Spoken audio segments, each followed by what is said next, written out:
In today's business world, companies must discover their unique and distinct voice in the marketplace. What makes them stand out and what leads to their creative advantage? Customer experience is one of the variables smart businesses use to be both memorable and outstanding. My special guest today has built a successful multi-million dollar business in part using the key principles of customer experience. Let me tell you more about her. Sandra Yancey is the founder and CEO of eWomenNetwork, the premier success system for women entrepreneurs. By the way, men join too. With over 500,000 women connected through 118 chapters spread across the US, Canada, Australia, and the UK, her company has been helping women for 20 years to launch, grow, and scale their businesses. Sandra is the winner of countless awards and is featured in Chicken Soup for the Entrepreneur's Soul. She is the producer of the Glow Project movie, heralded by the Orlando Film Festival as one of the most inspiring movies ever created for women. And CNN named her an American hero. So, welcome, Sandra, to the Voice of Leadership and to Dr. Karen Speaks Leadership. I am really excited about this time we're going to have together, Dr. Karen. Thank you for inviting me. I am delighted and I am more than honored that you're here today as my special guest. And I can't think of a better person to discuss customer experience with than you, as Uh-oh. you know a lot about it. Yes, you do. You have a lot. I do. So Yeah. let's just dive right in, Sandra. So my first question for you is this. What is customer experience and how is it the same or different from customer service? Most people have heard of customer service. Sure. Fewer may really understand customer experience. So tell us about that. So customer service for me is delivering on the promise, right? Whatever it is you promise to do, when you deliver the customer service. Customer experience is the how it is received. Is it received as you did what you promised, or is it received as, wow, that was amazing? And in today's market, we find that good is not good enough if you want to sustain excellence. Today, the expectation is so much more. So adding a little of that wow factor, I think, is essential for businesses that want to stand out. So obviously, companies have to do a little bit of both. They have to do some customer service and they have to do customer experience too. So, what are some ways to weave both together effectively? Yeah, well, first of all, there's customer experience will never happen if you don't first deliver the customer service on the promise, right? So delivering on the promise is fundamental and is a requirement, a prerequisite before being able to really deliver on the customer experience. So customer service could be, for example, when you book a hotel room and you walk into the room and the room is clean, right? It has been sanitized, right? It has the required, towels and amenities as promised, right? The customer experience really is when you get that chocolate on the pillow, right? But the bed has to be made first, which is the customer service. The chocolate is a little extra. I belong to several different hotels, have their own kind of frequent participant kinds of programs. And there's one hotel I go to, and because I tend to use them a lot, when I arrive in my room, they know which essential oil I prefer because I filled out a profile. And when I arrive, there's a little vial of that essential oil. They also know that I wear makeup, and so they provide me with makeup remover pads, which helps them too, not to get makeup all over their white towels. But nonetheless, there's this little added package of yumminess, of wow, of you've noticed me, you care about me, that goes beyond the expectation of the service. I love the way you describe the combination of both of those together. Because imagine if you had the wonderful essential oil, you had the great chocolate on the pillow, and your room is a filthy mess. It just won't Exactly. have the right impact. So, Does exactly, both. exactly. So the service is fundamental, it's a prerequisite. So lots of attention needs to be put to that to meet people's expectations today.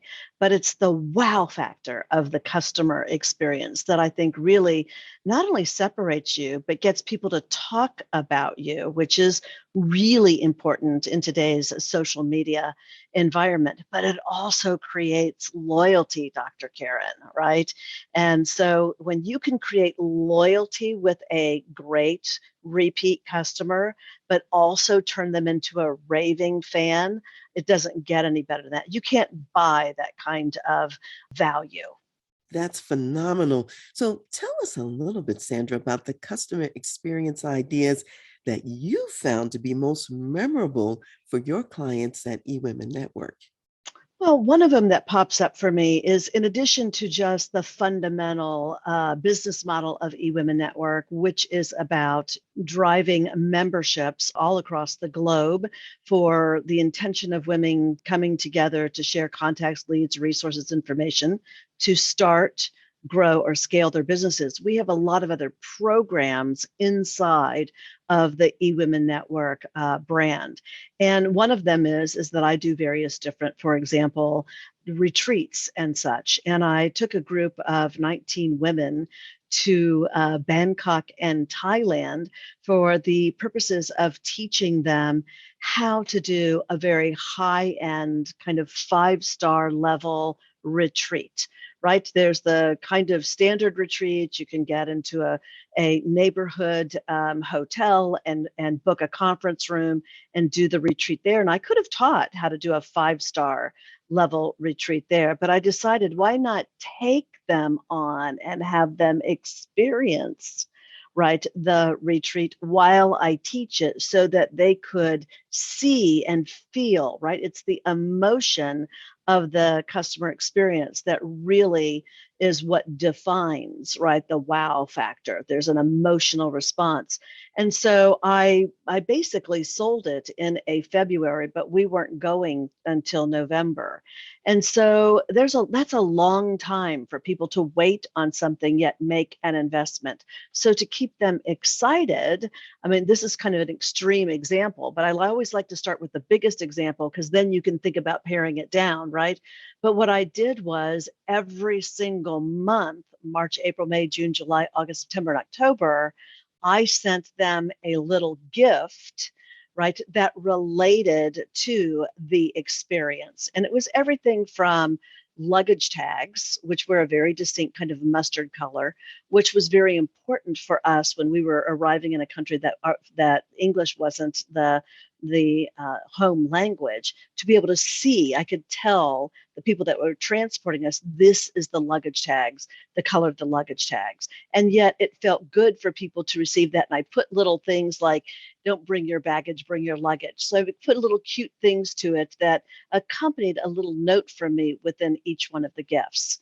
Right? A shawl that had the elephants, because we were staying at an elephant sanctuary, that I said, when you get off the plane, put this on. And that way, the team of people that were there to gather and escort them to the hotel would be able to recognize them. And by the way, I sent one to the team as well, so they had it on too. So there's this natural kind of attractor factor. It was all these little touches along the way that made everyone go, wow, and excited, right? Continuing to look forward to the event together. What I love about everything you're saying so far, Sandra, is this. You're talking about having an emotional impact from customer experience. And from that emotional impact, this is what gets people talking about your brand or talking Yes. about the business because it's over and above just the basic customer service, which sometimes you could even ignore because all hotel rooms should be clean or whatever. But however, not Right. everyone does these extras that you're referring to, like the luggage tags, the shawls, and I know you Yes. had other gifts along the way every month as well. So this is what made it memorable, made it Mhm. special, and kept the anticipation high for this upcoming event. Yes. At one particular time, many years ago, there was one hotel chain that when you checked in, they actually gave you a hot chocolate chip cookie, which was the first time I experienced that kind of like wow factor for kind of going to a regular hotel, if you will. The thing about that is that as times change, the ante gets raised, right?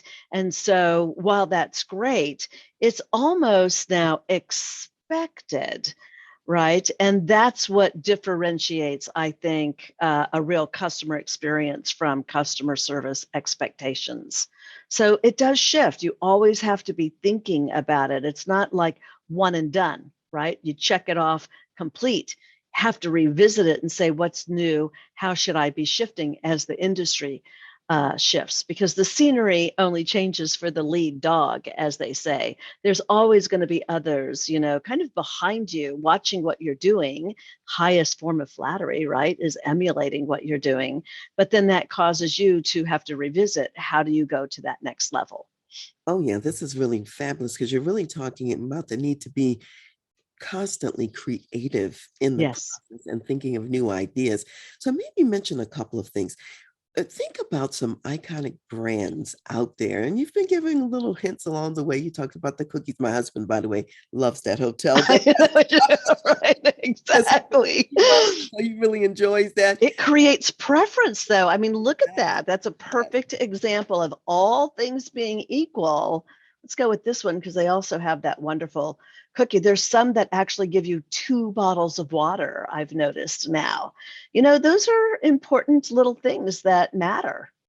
Absolutely. So, when you think about the iconic brands out there, what are some other examples of customer experience that you think are wow factors that Yeah. others are doing and using? I think it's really important to be thinking about who are your repeat customers over time. And those, I say there's 3 categories of your core constituents. And one is a great customer. By definition, to me, anybody that spends money with you is a great customer. There's no such thing as just a customer anymore, right? I mean, I think every customer that I receive, I view them as being great. They had choices, they picked eWomenNetwork. That's a great customer to me. And then the second category is the repeat customers. Who are the ones that kind of go and grow with you, right? And then the third category is your raving fans. The distinction with raving fans with the other 2 categories is that a raving fan sometimes is not your customer.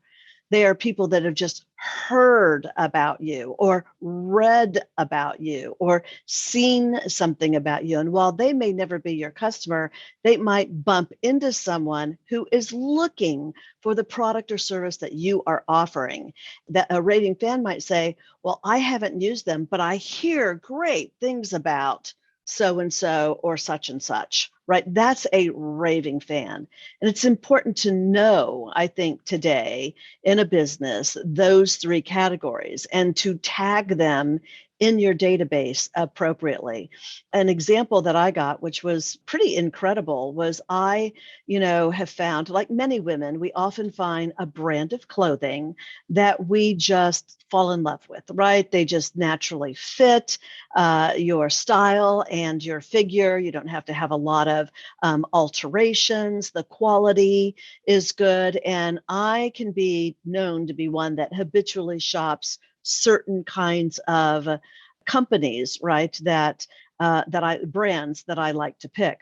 It was interesting because found out I used to buy this brand from a major department store and somehow found out that, for example, Dillard's started carrying that brand.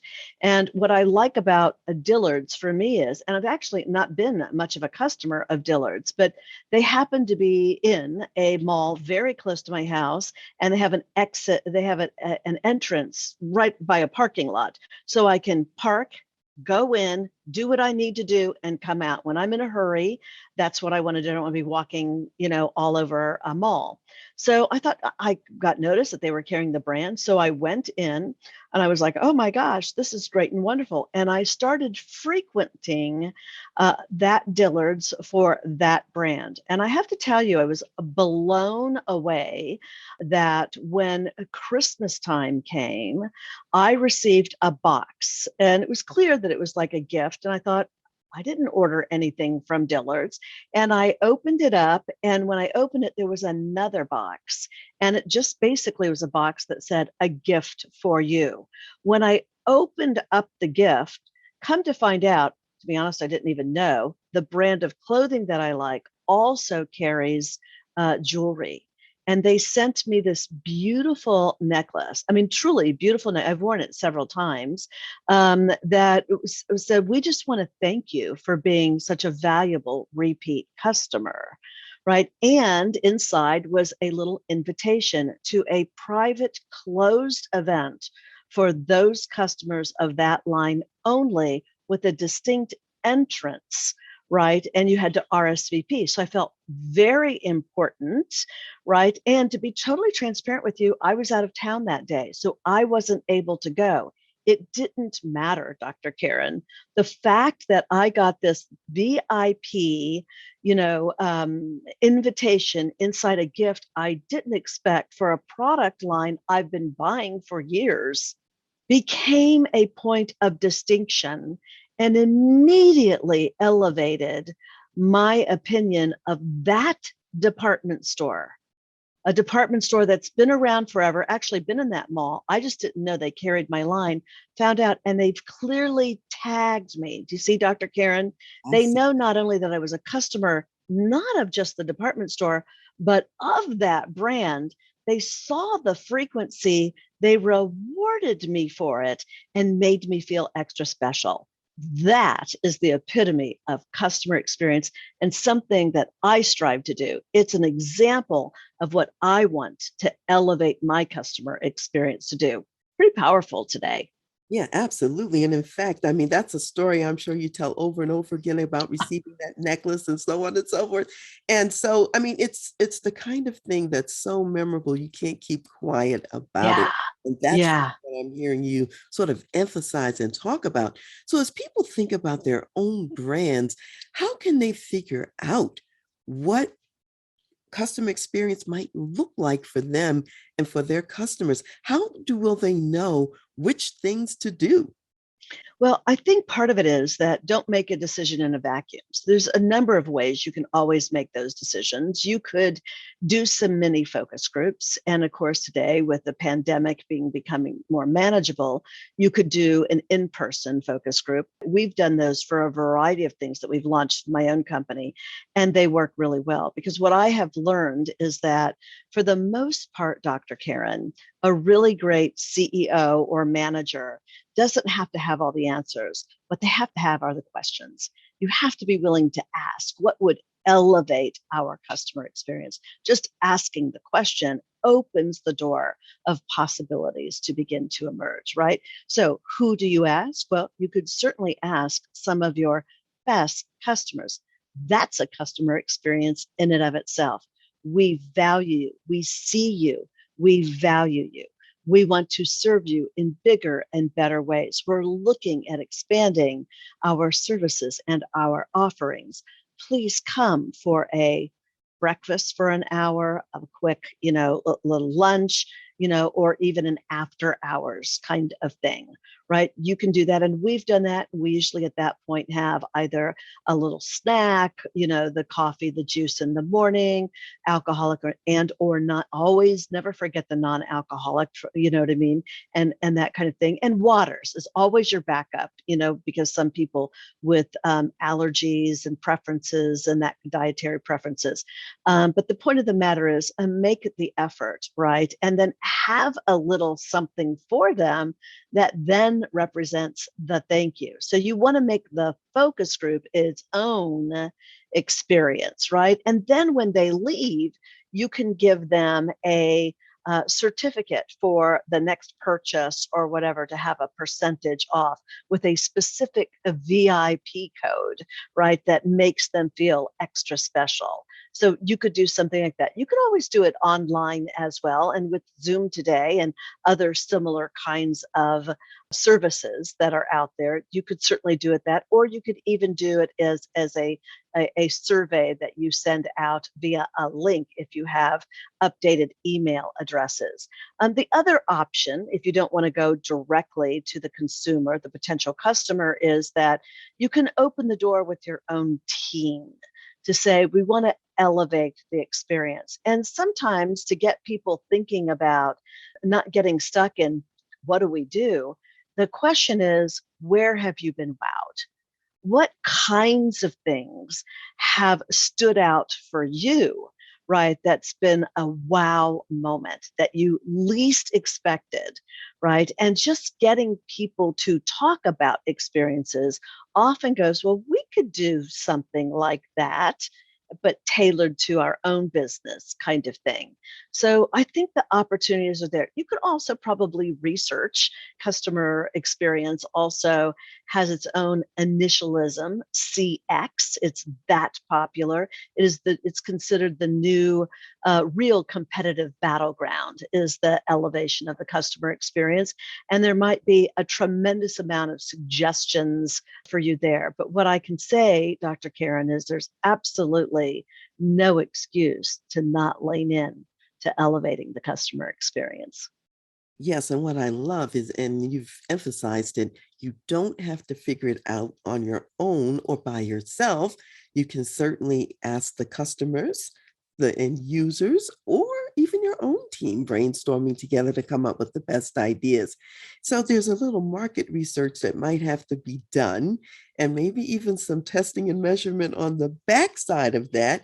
So what's Mhm. an example of even something, Sandra, that you tried, you thought was going to be a good customer experience thing? Maybe it didn't work out so well. Maybe that was a flop and you learned from it and decided, okay, we'll do something else instead. Yeah, I had one that stands out. It's hard to flop at a customer experience, to be honest with you. If you just put just an, I mean, honestly, a really good effort at just making it work. But I did have one that stands out for me, and that is that I do an international conference every year, and I had some clear VIPs that were going to be there, and I created some beautiful room drops. A room drop is when you bring gifts to the venue and you ask the concierge or the front desk to please put them in the room of the person. And because I have, close to 1,000 people at my events, I don't always see everyone, which is why the room drops were so important to me. And I put some thought and some investment into the room drop. And so the person was registered. I do know that the person was registered. And so there had a room prepared for them and had a confirmation. And I gave the room drops. The room drops were put into the rooms with a little note from me. Just so glad that you're here. And in case we miss each other, I just want you to know I know you're here and I see you in my heart, kind of message, right? And I found out probably 3, 4 weeks later that the person ended up having an emergency, not being able to show, didn't show, never got the gift, and the hotel in this case never told me. And it wasn't until I was talking to this woman sometime later, again, it had to be maybe even over a month, that I realized she wasn't there. And it dawned on me. And I actually called the hotel back and said, so what happened to the gift? Right? It wasn't flowers and it wasn't chocolate, something edible. It was, something that I had purchased. They had to go on the hunt to find it. And they were mortified as well. And so what that tells them is they have a team issue. It's called plan, do, review. You plan things, you do them, time to review and say to the team, next time something like this happens, we need to let the concierge or the front desk know so they can let the person know. There should have been a reverse trail. There wasn't. But now I did my own plan do review. So now I have somebody that obviously helps to coordinate the conference, and she has a list of all of the people, and she verifies, right, with the front desk that they in fact have checked in. So I don't leave it to chance. I think it's important that we, the hotel staff, and we work together, but I don't leave it to chance. I've now put in my own system, just a quick check and balance. Did that person check in? Did that person check in? Did that person check in? So that I know that everybody that was a VIP, in fact, received the gift. Because it's sometimes really hard when you send a thank you gift. You want people to know you got it, but you don't expect them to send you back a thank you for the thank you. I mean, it gets a little tricky sometimes, so I certainly wasn't expecting them to send me anything back. But it was a time I thought a real missed opportunity there. That's a great example because clearly the follow up is important too to make sure that everything goes from A to Z as planned when you Yes. think about the whole experience. So, thank you for mentioning that, the plan, do, review aspect of it. So, Sandra, you are an entrepreneurial business leader. However, I know you also spent time in corporate as well. Mm-hmm. And a lot of the people who are listening to this program are corporate executives. So, Mm-hmm. let's talk a little bit about how these concepts apply to the corporate world, not just Mm-hmm. to the Oh, for sure. entrepreneurial leader, and specifically for the men out there. Mm-hmm. Sometimes they can be a little clueless about what's important to the women in their corporate world. So, what might you share as sort of like some inside knowledge for the corporate Yeah, men? and I think sometimes it gets tricky for men, to be real honest with you, around are they potentially crossing a line, right, in wanting to show appreciation, just as sometimes in simple things, in any kind of gift, all well intentioned. I think it's sometimes, quite honestly, and I've talked to men about that. Yes, I think that to be a manager, and certainly a senior manager, and when I was in corporate America, I was involved and was a what they called at the time high potential. I'm not sure I've been out of corporate a long time now, so I'm not sure they still call it hypos. They're your high potentials. But I think one of the things that I knew growing in a corporate environment was that they valued, I didn't have this word back then, but now in hindsight I saw it, they valued the intrapreneurial spirit.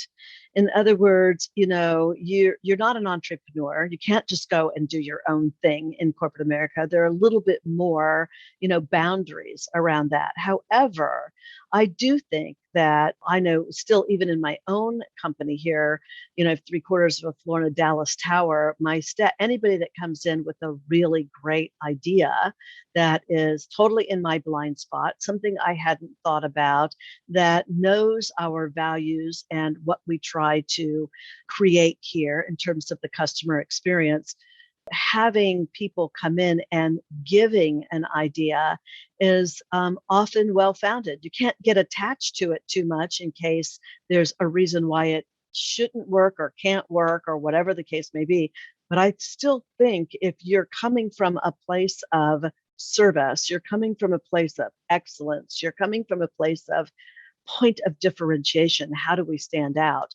I think it's our responsibilities to bring to surface some ideas of things that we can do.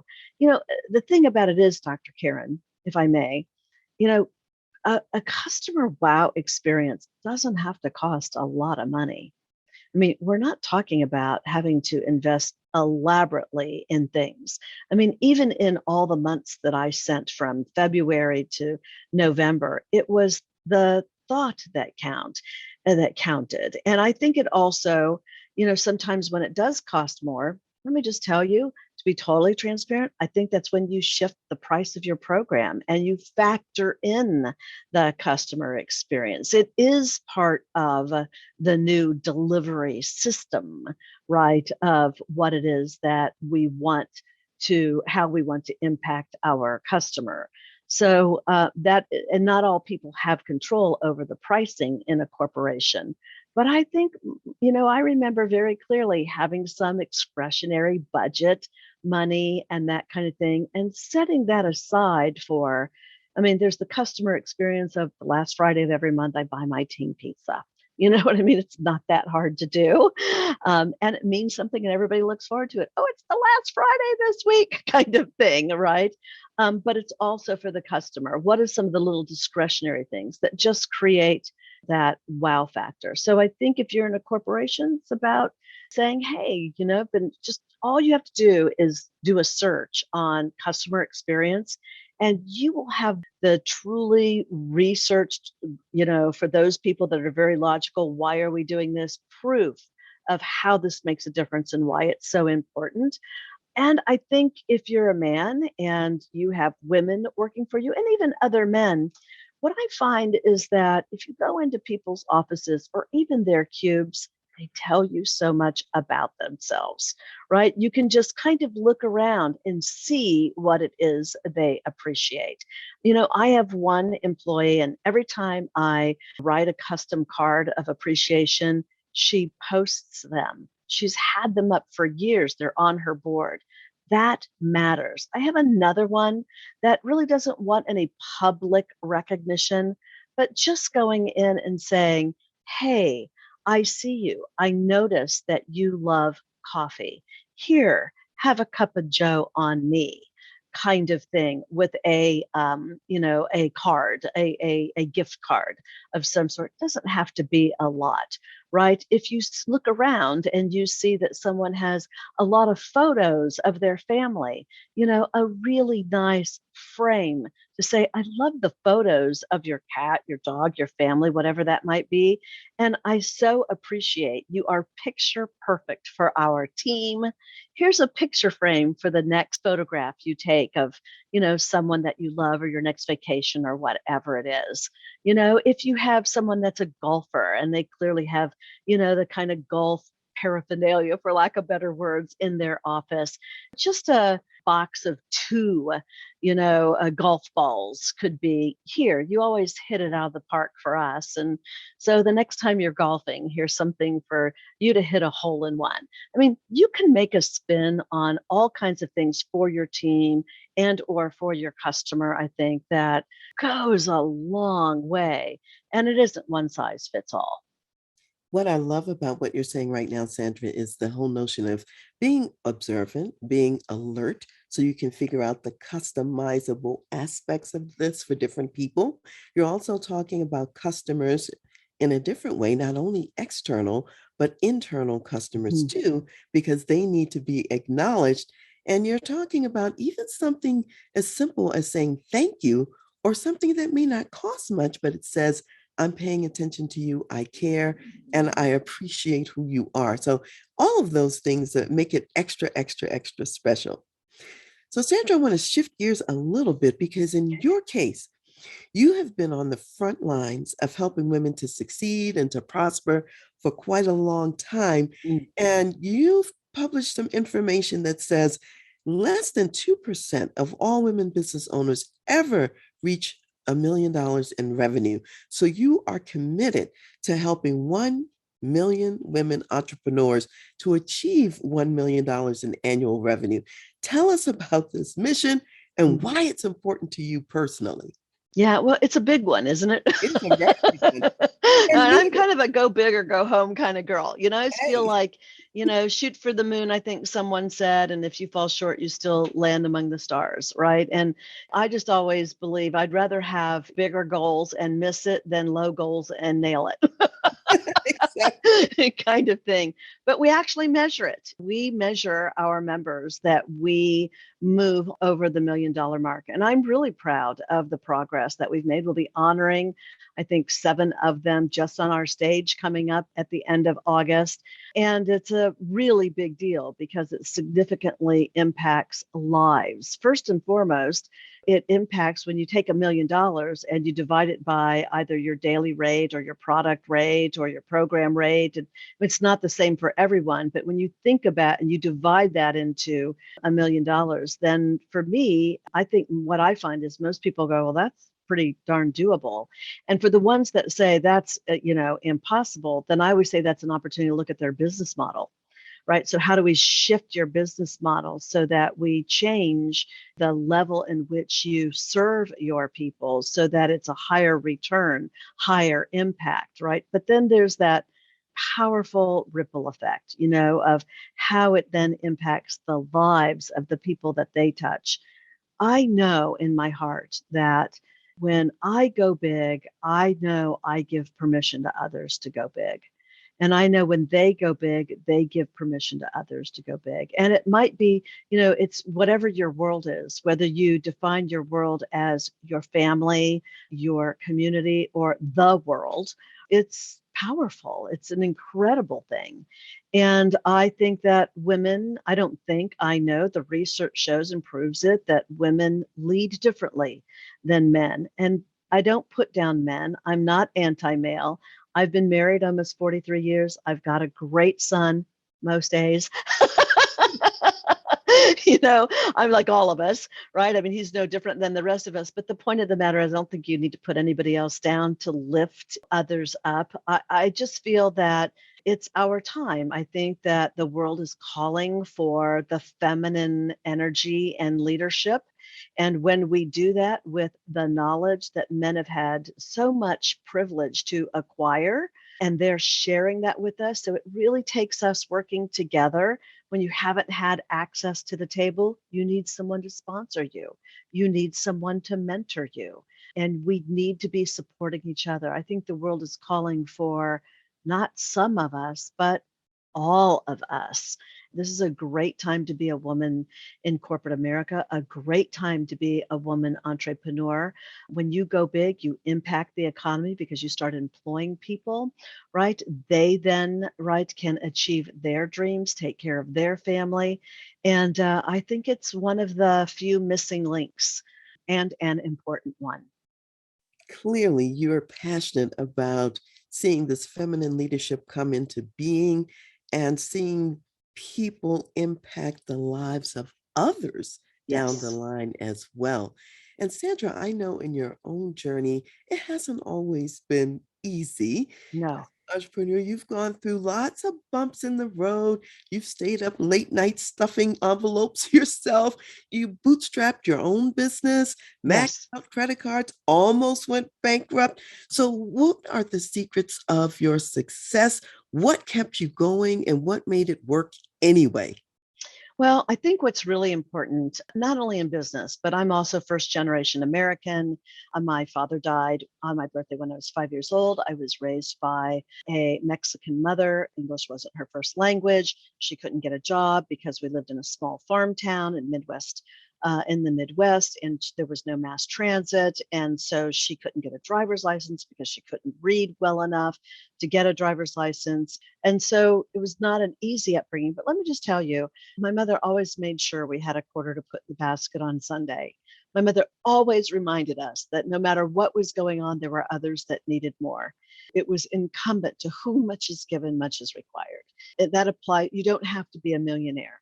My mother would put my two brothers and I in a wagon, pull the wagon, and my brother would ride his bike next to my mother. We didn't have a washer and dryer. We'd go to the laundromat. I remember my mother would send us into looking in the cushion for money that would fall out because people would bring their laundry and there was often change and things in the laundry, and it would, as they were shaking, it would fall out. It would go into the cushions. It didn't happen very often, but every now and then it went, wow. And I remember my mother, us saying, can we get an ice cream with this? Can we go to the candy store? And my mother would say, this is money intentionally to pass on to someone. It isn't our money. It isn't our money. And since we don't know who to give it back to, let's give it to people who need it more. You will have your ice cream when it's right, when we can afford the ice cream. So I was just always raised with there's always an opportunity to give back and to give more. It started from the very beginning. What I have learned though is that I was one of these people that I didn't have the sorority experience. I paid to go to college. I worked full time. I went to school at night to get my bachelor's, my master's. I did a 2-year postgraduate at the Gestalt Institute, a certification program called Systems and Organization Design. because I worked full time, the corporations paid for a lot of it. That was the partnership for me working really hard and a lot of hours. And I'm so grateful for that experience. But if it's one thing that I've learned is that, scaling a small business, your own business, isn't too terribly, in many ways, different than a major corporation. And I think the key for us has just been to be really focused on 5 yearly goals. What are the 5 things we're going to do this year? Let's not try to be good at many things. Let's be excellent in a critical few. And what are those 5 things that are really going to move the dial, that are really going to move our agenda, which is our mission, right? 1 million women, each achieving $1 million. What's going to move that agenda forward so that you stay on path of who you say you are? Right? Because the more successful you become, Dr. Karen, the more opportunity comes your way. And not all opportunities are the right opportunities. And if you don't know what you stand for, you'll fall for anything. So getting really clear on those 5 things and then taking those 5 things and turning them into quarterly benchmarks. Is this something that we're going to do all year? Or is there some things we're going to do for the first quarter, get it done, get it launched, and then we're going to start something else the second quarter? Are there some things that don't need to start until the fourth quarter because we need the first 3 quarters to get these things done because that it's interdependent? The other thing that we can do in a real compressed period of time of 3 months if we get these other things done the first 3 quarters of the year. So you have to make some decisions around that. And then once you have your quarter, now you've got 3 months. So what are your monthly milestones? What are the things you have to do every month to make sure you nail that quarterly objective? And in the month, there's 4 weeks. So what are your weekly deliverables?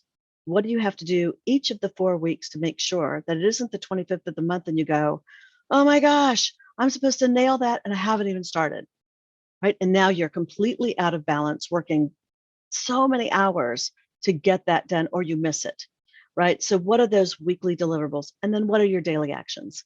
In our company, we have 3 critical daily actions that everybody is responsible to do every single day.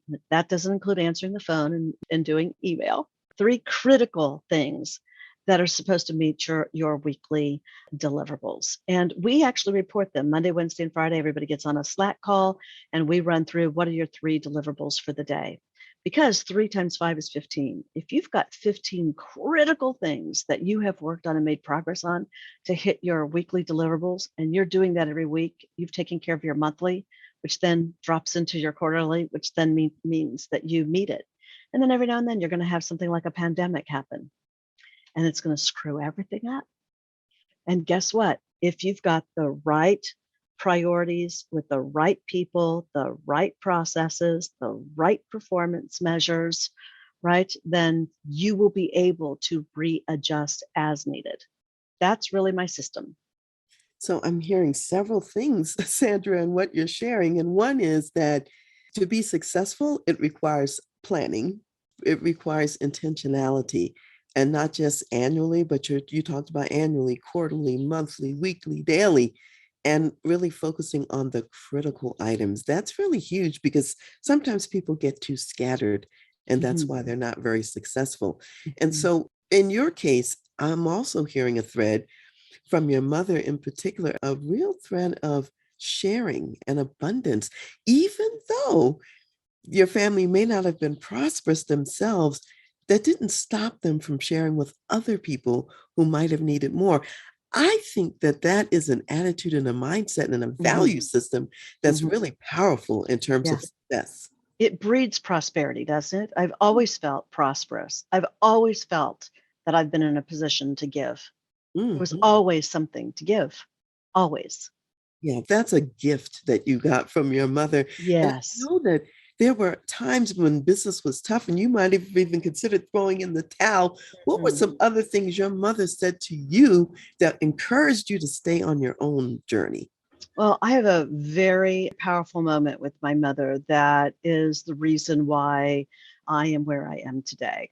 I was about, oh my goodness, a year and a half-ish into eWomenNetwork, and it was much harder than I thought it was going to be. And it was really rattling my confidence because I came out of a corporate environment where I was appreciated and acknowledged and rewarded and celebrated.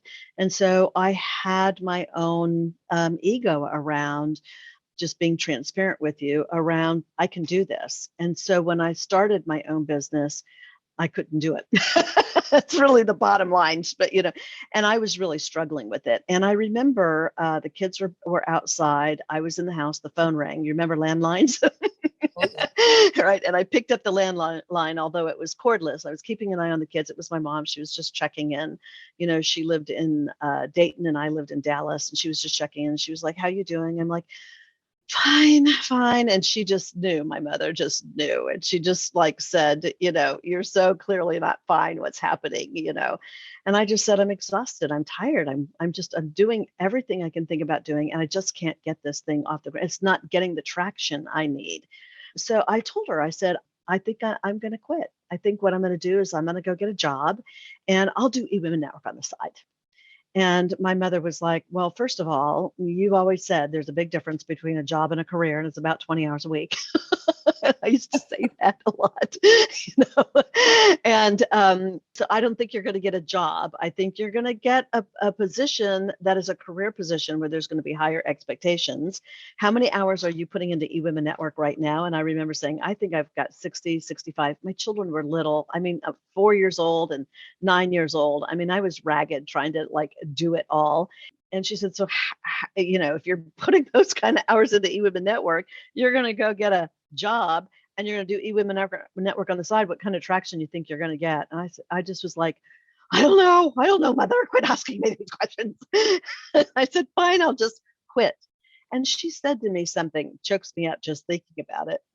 She asked me a question that was life-changing for me because she said, "Honey," she said, "how do you know you're not quitting 5 minutes before the miracle begins?" And it really stopped me. And I said, "Well, Mom, I don't know." And she said, "Then, honey, you can't quit." She says, "I'm not telling you not to quit. I'm just saying that if you quit, you have to know that you are quitting. You have to be clear. You just have to be solid in the knowing that you're quitting. Otherwise," she says, "I'm promising you, you will spend the rest of your life wondering what might have been. And that's no way to live a life." And I said to her, I said, "Mom, so what do I do?" And she said, "Well, that, honey, I can't tell you. My mother was an orphan. She was raised in a convent for a whole lot of reasons. And she just didn't have a lot of real mentorship and parenting. And she wasn't an educated woman." And she says, "But I do know one thing." She says, "I gave birth to a daughter smart enough to figure it out."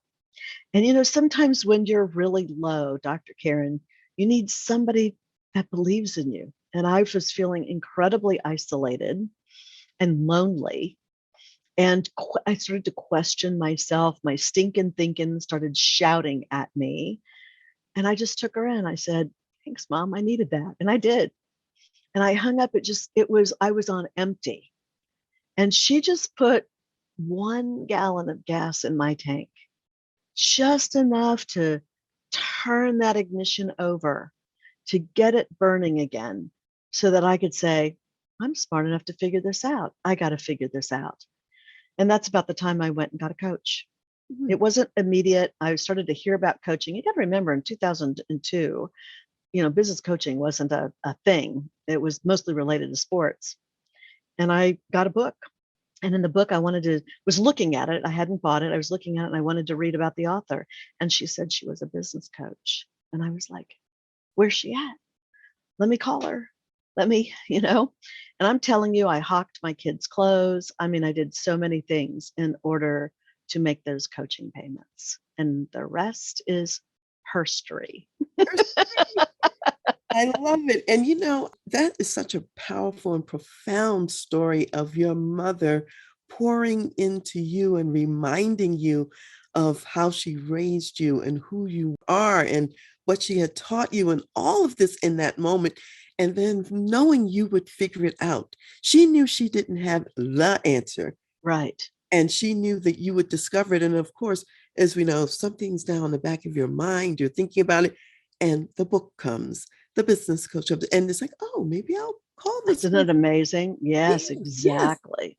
because And we that's why I think when we're all in the catbird seat, it's the lift as you climb concept. yes, It's you help others because you know that there's enough for everyone. And that's the moral responsibility.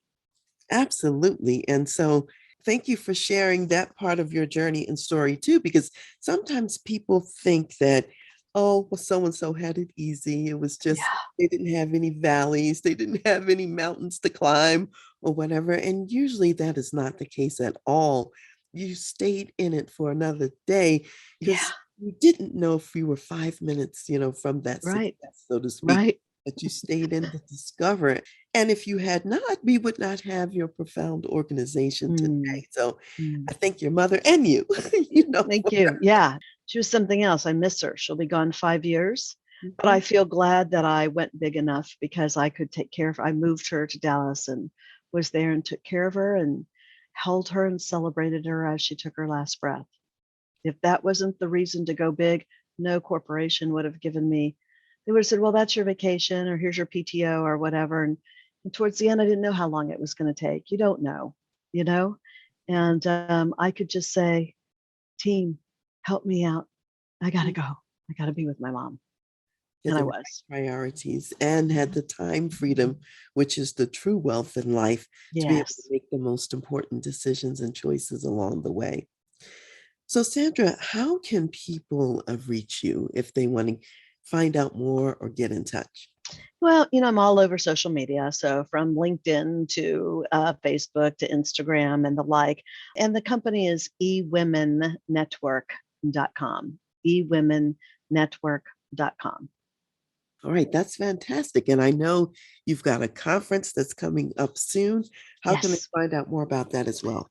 From the website. And it also has its own website, EWN. It's our initials for eWomen Network. EWN Icon. It's for International Conference. So it's EWNIcon.com. Check it out and let me know if you would like to attend. All you have to do is give us a buzz and tell us that you heard me with Dr. Karen on her podcast. And, I'll work out something really yummy for you, maybe $1,000 off. How about that? Now we're talking customer experience again. So all of you out Exactly. there Exactly. on the Voice of Leadership and Dr. Karen Speaks Leadership, remember to use those names, Dr. Karen, and get That's right. special customer experience bonus. Exactly. I'll make sure and tell my assistant, Anne. Yes. I love that. Thank you. That's very generous and absolutely a wonderful offering because I know that at the time people are listening to this, the conference will be just weeks away. So Hmm. thank you so much, Sandra, for offering that and for saying that. So, what additional words of wisdom do you want to leave for my audience of corporate Christian executives? And you've shared so much wisdom already. So, what else Hmm. would you like to say? I think the underpinnings of my life, and again, I attribute this to my mother. We were very close, she and I. But she basically raised us under this notion of, one thing, if you do one thing, all will be well. And that is give without remembering and take without forgetting. Ooh, I love that. It's beautiful, isn't it? And it's just always served me well. Just give, help, be there because I can. It's not tit for tat, quid pro quo. You scratch my back, I scratch yours. Do it because you can. You're putting such great energy in the world. And then when someone helps you, just know you didn't do it by yourself, no matter what you think. And there's always someone to thank. Oh, amen to that. I love it. And Mhm. again, it goes back to the generosity of spirit that you've been sharing all along. And, I'll put it this way, it may very well be that God blesses you because of the way that you are a blessing to others. No question. It's not even maybe. It is. I know it is. I believe it too. I believe it too. So, Sandra, first of all, I want to thank you so much for being here and sharing these words of wisdom with my audience today. And I want to just summarize a couple of points, not everything, but I'm going to summarize a couple of things that I heard that hopefully people will take away and also will listen again to take even more points out of what we covered today. For one thing, in thinking about customer experience, it's about how people feel as a result of interacting with your brand. And from that feeling, turning into someone who is glad to talk about you, tell stories about you, champion you to others out there in the marketplace. And the good news is you don't have to figure that out on your own. You can assemble focus groups of clients. You can assemble focus groups of internal personnel in your company to brainstorm about what would create that wonderful customer experience. It gives us what I call creative advantage, Mm. because you're not competing with anybody when you're being your most creative and using your special gifts in the marketplace. And Mhm. then to be successful, I'm hearing you say, be clear about what your mission is and what you really want to do in the world, and spend time thinking about what that looks like from an annual perspective, quarterly perspective, monthly, weekly, and daily, and say these things out loud so that as an organization, you hold each other accountable. And one of the big ideas I really want to take away is give yourself permission to go big, because it gives other people permission to go big. And so it's not just about you, it's also those people who you are influencing and affecting out there and what they're willing to do when they see you succeed. And so, Sandra, I want to say thank you for actually being willing to go big and to be an Mhm. inspiration to the rest of us, me included. And I'm still watching you. I'm keeping my eye on you. Yeah. Well, I cherish you. I think you know that. I mean, I really do respect you. And I think you're an incredibly bright, gifted woman. And I feel incredibly honored that you invited me to share your show, your platform with you. And I am looking forward to all the years ahead of our journey together. Absolutely. Thank you so much, Sandra. I feel the same way Mm. about you. You are have just become a new and dear person in my Mm. life, and I'm not going to forget that. I'm always going to remember. To the audience out there, just know this is not just hyperbole or speech. We have an enduring relationship, and we're talking about that. Sandra is someone I respect. I respect her results. I respect her person, her character, her values. And I know that that has everything to do with the success that God has given you. Mm. So, Sandra, as we are closing today's show, and to everyone listening out there, I have a reading. This is Proverbs 31, and very often it's talking about the virtuous women, often in marriage. What people sometimes forget. And Sandra, I know that you believe that women can have it all, even though other people say they can't. And that's why I'm going to read this, because I believe this woman really does have it all, if you will. And so I'm going to start with verse 13, and it says, she seeks wool and flax and willingly works with her hands. She is like the merchant ships. She brings her food from afar. She also rises while it is yet night and provides food for her household and a portion for her maidservants. She considers a field and buys it. From her profits, she plants a vineyard. She girds herself with strength and strengthens her arms. She perceives that her merchandise is good, and her lamp does not go out by night. She stretches out her hands to the distaff, and her hand holds the spindle. She extends her hand to the poor, yet she reaches out her hands to the needy. She is not afraid of snow for her household, for all her household is clothed with scarlet. She makes Mm. tapestry for herself. Her clothing is fine linen and purple. Her husband is known in the gates when he sits among the elders of the land.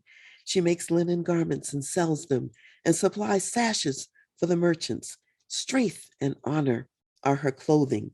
She shall rejoice in time to come. She opens her mouth with wisdom, and on her tongue is the law of kindness. She watches over the ways of her household and does not eat the bread of idleness. Her children rise up and call her blessed. Her husband also, and he praises her. Many daughters have done well, but you excel them all. Charm is deceitful and beauty is passing, but a woman who fears the Lord, she shall be praised. Give her of the fruit of her hands, and let her own works praise her in the gates. So, Sandra, celebrate Amen. today because you're a woman entrepreneur, a businesswoman who does all of these things, makes these decisions, and you're a wife and a mother. You have a husband and children who rise and call you blessed. It is possible, as all things are possible with God.